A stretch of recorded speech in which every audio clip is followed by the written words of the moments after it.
Hello everyone, this is Yoshi542 and today we will be discussing a certain World of Tanks tank. This tank, or tank destroyer, is the French AC46, known that as that name as a short name, but its full name is the AMX AC MLE 1946. Now, the AC46 is a Tier 7 tank destroyer.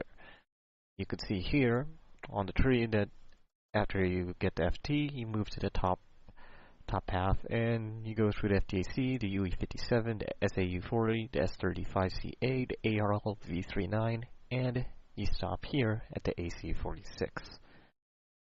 Now, as you see through the little icons, each of the tanks, they kind of look different in their own way. It starts off with FTAC looking really small and armored, and surprisingly the UE57 is also smaller and less armored, and it looks like you could push it like it's a shopping cart.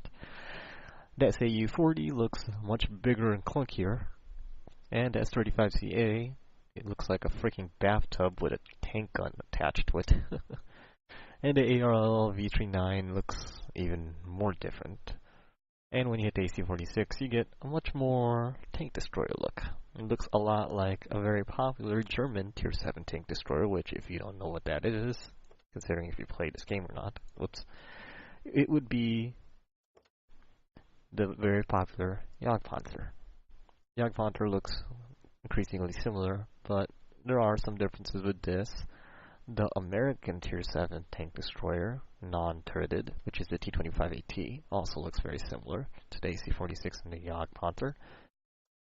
And the Russian Tier 7 TD, premium TD, which is the SU-122-44, which borrows the same design as seen in the SU-100, the SU-85, and so on and so forth. The SU-85B looks much different than that though, but we're getting a little off track. So back on point to the AC-46. The AC-46 has 820 hit points. Its weight and load limit is 51.2 tons currently with what I have on it. Its maximum weight and load limit, this is considering with the second tracks. As you see, these are my current equipment modules that are on this TD. I have the second engine, the second set of tracks, and I have the third last gun for the AC-46. I do not have the last radio, and I do not have the last engine. But it performs pretty well for its tier. So, the next tank is AC-48, which I'll go over in another video when I have it unlocked and have it used. But for now, we'll focus straight on 46. The 46 has three main guns. Well, one gun that comes in stock, which is the 90mm AC Cannon DCA-30, the 90mm AC DCA-45, and the last is the 100mm AC SA-47. You can see through the stats here that they have different calibers. Well, the first two have the same caliber. The rate of fire is much better on the first gun when you compare it. So let's just move it this way. As you can see here, the rate of fire gets lower and lower. The penetration gets better and better. Whoops. Oh dear. But the penetration on the second gun has much higher than the first gun, and the penetration on the third gun is much higher than the second gun. The damage is different on 100mm because it is a 100mm gun versus a 90mm, so you'll have higher damage per shot.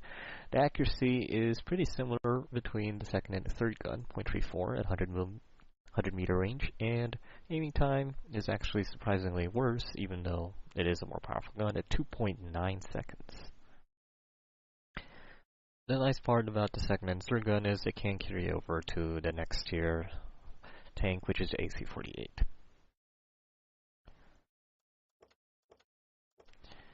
Now, talking about the engine and the traverse speed, currently I do not have the top engine, but I do have the last set of tracks, or the transmission, and the traverse speed between stock tracks and second tracks is not a big difference. Your load limit will obviously increase when you buy new transmission / tracks, and the load limit increased from 56 to 63. Traverse speed was a very minor improvement from 24 to 26. So it'll still turn a little bit slow, but it's not like molasses slow. The frontal armor is 120 millimeters sloped, and you could tell right here it is sloped pretty well.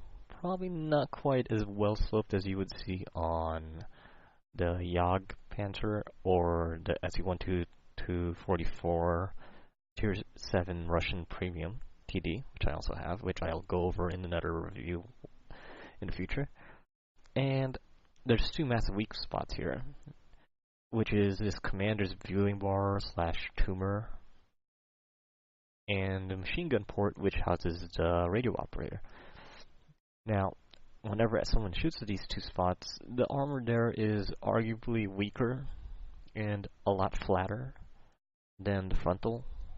So if they shoot either of these, they could take out either the commander or the radio gunner, and they'll do damage to your tank. So it's a very obvious weak spot. But it's not something that, you know, if you're far away, if the opponent's gun, whoever's firing, is rather inaccurate, they can probably miss and probably hit the frontal hull.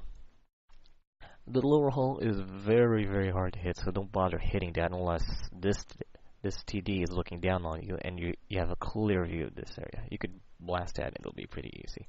Also, 40 millimeters for the rear and the side, meaning this thing can be penetrated by even a Tier 1 tank. That's right. If they're close enough and they got a clean shot, they could basically blast you and do damage to you.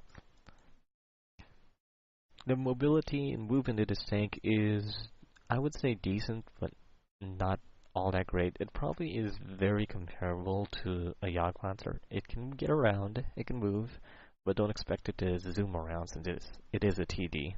It's not as fast as the SU-122-44, and SU-122-44 has an amazing traverse speed of 42 degrees a second.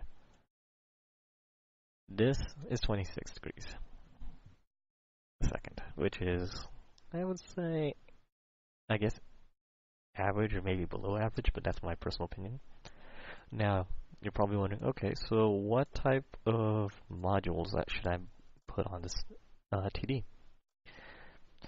The very obvious one, in my opinion, is once you have the 100mm gun, the enhanced gunline drive, because 2.9 aiming time is really long.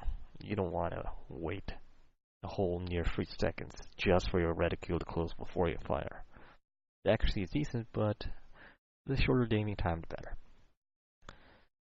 The large caliber gun tank rammer is almost vital because obviously with a 100mm gun, your fire rate is 6 rounds a minute. That's 1 every 10 seconds on average. But with this, it cuts it down along with the vents and 100% loader. It cuts it down to around, I believe, 8.5 seconds, which is good, but not great.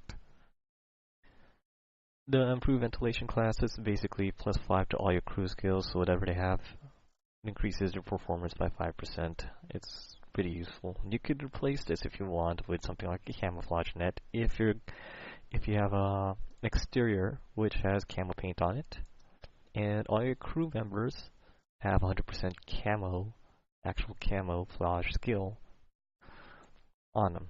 If you do that, then it's probably good to have a camo net. That, despite how big this is compared to some other similarly shaped Tier 7 TDs like the Jagdpanzer, the T-25AT, the SU-122-44, the SU-100, which is a Tier 6, it probably has an okay amount of camouflage rating, but since it's such a tall frame, it's not exactly the most ideal tank to have camouflage in, but it still helps.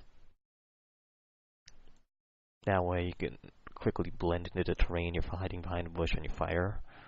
So if you have enough camouflage, then they won't spot you. Now as for ammo, the ammo loadout, that's pretty standard. I have 12 rounds of APCR, 10 of HE, which I almost never use, and a good 50 in regular EP, because the penetration on the 100mm gun is pretty outstanding. 232 for Tier 7 TD. APCR is 263, which is pretty good as well. And lastly, for consumables, very standard loadout. Small first aid kit, small repair kit, and manual fire extinguisher. So, in a future video, I will post a replay of me trying to perform well, maybe trying to go in a try-hard mode to show the strengths and weaknesses of this tank. But for now, this was just a general overview of the tank and its performance, and I hope you enjoyed the video. If you do, please like, comment, and subscribe, and that's it for today.